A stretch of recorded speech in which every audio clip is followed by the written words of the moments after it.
तो भाई फिर से आ गया वो बॉडी बिल्डिंग के इंटरेस्टिंग अपडेट्स लेके। तो वीडियो को शुरू करने से पहले जल्दी से वीडियो को एक लाइक कर दीजिए, और अगर आप अपने भाई के चैनल पर नए हैं तो जल्दी से चैनल को सब्सक्राइब कर दीजिए ऐसे रेगुलर फिटनेस और बॉडी बिल्डिंग अपडेट्स के लिए। तो भाइयों आज की सबसे पहली अपडेट आ रही है हमारे current training mister Olympia Hardy Chopin की तरफ से। वैसे अपडेट में उतना कुछ खास तो नहीं है सिवाय उनके हैमस्ट्रिंग अपडेट्स के। अब भाइयों जब से हार्डी ने ये अपडेट डाला है तब से बहुतों का सोचना है, इवन मुझे भी थोड़े बहुत चांसेस लग रहे हैं कि कहीं ना कहीं हार्डी सैमसन दादा को पॉइंट आउट करके इस वाले अपडेट को पोस्ट किया है। क्योंकि भाई आप सबको पता होगा ही कि बस एक दो दिन पहले ही सैमसन ने अपने साइड लेग का सेम ऐसा ही एक अपडेट दिया था, जिसमें कि बहुतों का कहना है कि हार्डी इनडायरेक्टली उस पोस्ट पे ये कह रहे थे कि सैमसन ने उस अपडेट को फोटोशॉप करके डाला हुआ है। अगेन मुझे पता नहीं कि बात में कितनी सच्चाई है, बट इवन उसके बाद मिलोज ने भी मजाक मजाक में सैमसन का एक पोस्ट डालकर उसमें शायद कैप्शन में ये लिखा था कि नो फोटोशॉप। अब भाइयों एक बात तो है कि जब एक current mister Olympia last year 6th place पे आए हुए एक बॉडी बिल्डर के रिगार्डिंग बात कर रहा है, तब भाई आप सब अंदाज़ा लगा लो कि सैमसन कितने मेजर इंप्रूवमेंट्स किए होंगे इस साल। वैसे हार्डी का भी ये पोस्ट बहुत ही ज़्यादा बढ़िया आ रहा है, साथ ही साथ सेपरेशन तो नेक्स्ट लेवल का है। बट वहीं भाई अगर कंपेयर करें दोनों के पोजेस को तो मुझे पर्सनली नहीं पता कि सैमसन ने इस फोटो को एडिट किया है या नहीं, बट जनरली अगर बात करें तो सैमसन का ये अपडेट तो आउट ऑफ द बॉक्स है। मतलब इतना डिफरेंस ये कहीं ना कहीं अनबिलीवेबल है, और भले ही कुछ देर के लिए बट ये सोचने पे मजबूर कर रहा है कि सैमसन ने इस फोटो को एडिट किया है। और अगर भाई सैमसन ने ये ओरिजिनल फोटो पोस्ट किया होगा देन इस बार शायद हार्डी की प्लेसिंग भी खतरे में आएगी। बाकी इस रिगार्डिंग आपके थॉट्स कमेंट्स में ज़रूर बताइएगा। अब भाई अगले अपडेट की ओर बढ़ने से पहले आप सबसे रिक्वेस्ट है कि अगर आप सबको मेरा ये रेगुलर कंटेंट अच्छा लगता है तो आपके भाई को सपोर्ट करने के लिए चैनल को एक सब्सक्राइब कर दीजिएगा प्लीज़। बढ़ते अगले अपडेट की तरफ, तो ये अपडेट है भाइयों हमारे लेजेंड शो के कंपटीटर जस्टिन रॉड्रिगस की तरफ से। और इवन इस 2 डेज आउट के फिजिक अपडेट में इन्होंने भी बस अपना क्वाड्स का ही अपडेट डाला हुआ है।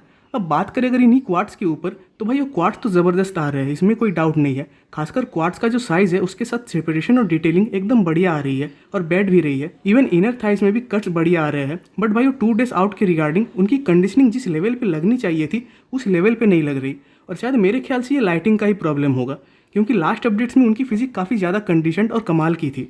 खासकर कंडीशनिंग तो बहुत ज़्यादा ओवरअप थी, तो इसमें लाइटिंग का ही कुछ पंगा होगा। बाकी देखते हैं कि ये स्टेज पे कैसे दिखते हैं। बढ़ते अगले अपडेट की तरफ, तो ये अपडेट है भाई इसी शो के और एक कंपटीटर चार्ल्स ग्रिफिन की तरफ से। अब इनके तरफ से भी इनका 2 डेज आउट का फिजिक अपडेट आया हुआ है, बट सिर्फ इनके बैक का। बट स्टिल अगर बात करें इनके बैक के ऊपर ही तो भाई वो बैक सही में इनकी बहुत ज़्यादा कमाल की आ रही है। इवन कहीं ना कहीं इनके तरफ से ये अनाउंसमेंट है, और मैं पर्सनली भी मानता हूँ कि चार्ल्स अभी अपने ऑल टाइम बेस्ट पे ही चल रहे हैं, जो कि भाई अगेन एक चैलेंजिंग चीज़ भी थी। क्योंकि आप सबको याद होगा कि इस साल के स्टार्टिंग पीरियड में उनके पेक्टोरल में टीयर आ गया था, जिसकी वजह से कुछ महीने तक तो वो अपने अपर फिजिक को ट्रेन ही नहीं कर पाए थे। स्टिल वो अपने ऑल टाइम बेस्ट फिजिक को स्टेज पर ला रहे हैं, तो आप इसी से उनके पोटेंशियल का अंदाज़ा लगा सकते हो।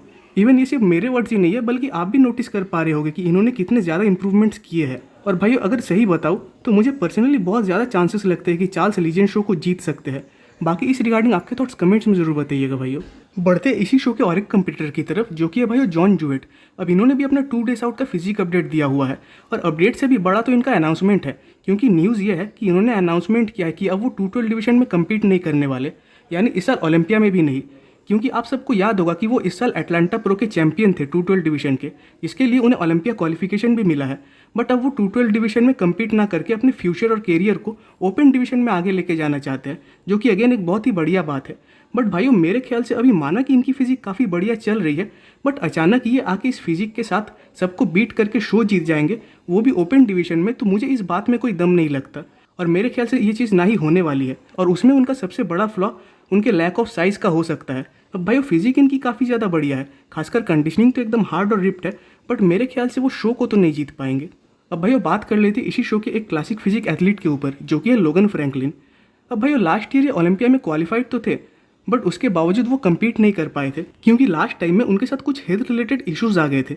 और अगर आपको याद होगा तो कहीं ना कहीं वो लास्ट ईयर फैन फेवरेट भी थे। खासकर बहुत लोग उनका कंपैरिजन क्रिस बमस्टेड से भी कर रहे थे। तो अगेन देखने वाली बात होगी कि क्या लोगन इस शो को जीत पाते हैं या नहीं, क्योंकि इस शो में टेरेंस भी कम्पीट करेंगे। हालांकि दोनों के बीच सबसे बड़ा जो डिफरेंस होगा वो है हाइट का, क्योंकि लोगन कहीं ना कहीं क्रिस बमस्टेड जैसे एक लंबे एथलीट है। बाकी टेरेंस तो ऑलरेडी इस साल दुबई शो के विनर थे, तो वो भी अपने टॉप फॉर्म के साथ ही चल रहे हैं। और भाई यहाँ मेरा सवाल आपसे है कि आप इन दोनों में से कौन से एथलीट को जीतते हुए देखना चाहते हैं और क्यों, ये कमेंट्स में ज़रूर बताइएगा। बढ़ते अगले अपडेट की तरफ, तो ये अपडेट है भाई हमारे जर्मन जायंट टिम बोडेशियम की तरफ से। और लास्ट टाइम में उन्होंने अनाउंसमेंट कर दिया कि वो इटाली ओलंपस प्रो में कम्पीट करने वाले हैं। वैसे स्पेन शो के बाद तो बात ये थी कि वो अब इस साल कम्पीट नहीं करेंगे, बट मेरे ख्याल से वो एक आखिरी बार अपने पोटेंशियल को स्टेज पे प्रेजेंट करना चाहते हैं। वैसे इनके आने से शो की हाइप तो और भी ज़्यादा बढ़ेगी, साथ ही साथ कंपटीशन भी और इंक्रीज होगी। तो भाई इस वीकेंड जो 2 शोज़ होंगे वो सही में ओलंपिया के हाइप को एक अलग लेवल पे लेके जाने वाली है। और आज की लास्ट अपडेट है भाई वो मोफूदा की तरफ से। अब इनके तरफ से भी इनका 8 वीक्स आउट का फिजिक अपडेट आया है, जिसमें कि आखिरकार ये कन्फ्यूजन दूर हो गया कि ये इस साल कौन से शो में कम्पीट करेंगे। क्योंकि बीच में कुछ न्यूज़ थी कि ये प्राग प्रो में कम्पीट करेंगे और कुछ न्यूज़ थी कि ये जापान प्रो में कम्पीट करेंगे, बट आखिरकार उनके कोच हैनी रैमबोर्ड ने अनाउंस कर दिया कि ये जापान प्रो में ही कम्पीट करेंगे। वैसे 8 वीक्स आउट के हिसाब से इनकी फिजिक तो काफ़ी ज़्यादा कमाल की है, और जब हैनी के एथलीट है तो कमाल की होगी ही। वैसे मेरे ख्याल से 2021 में इन्होंने लास्ट कम्पीट किया था, और उसके बाद से वीज़ा प्रॉब्लम्स और कुछ इंजरीज की वजह से वो अब जाके कम्पीट कर रहे हैं, और मेरे ख्याल से शायद वो उस शो को जीत भी जाए। बाकी भाई हैनी के इस फ्यूचर टैलेंटेड बॉडी बिल्डर के रिगार्डिंग आपके थॉट्स कमेंट्स में ज़रूर बताइएगा। तो भाई आज की वीडियो यहीं पे खत्म होती है। कमेंट्स में ज़रूर बताइएगा कि आपको वीडियो कैसा लगा। वीडियो अच्छी लगी तो वीडियो को एक लाइक कर दीजिए, और नेक्स्ट वीडियोस के अपडेट सबसे पहले पाने के लिए चैनल को सब्सक्राइब कर दे और बेल आइकन को प्रेस कर दे।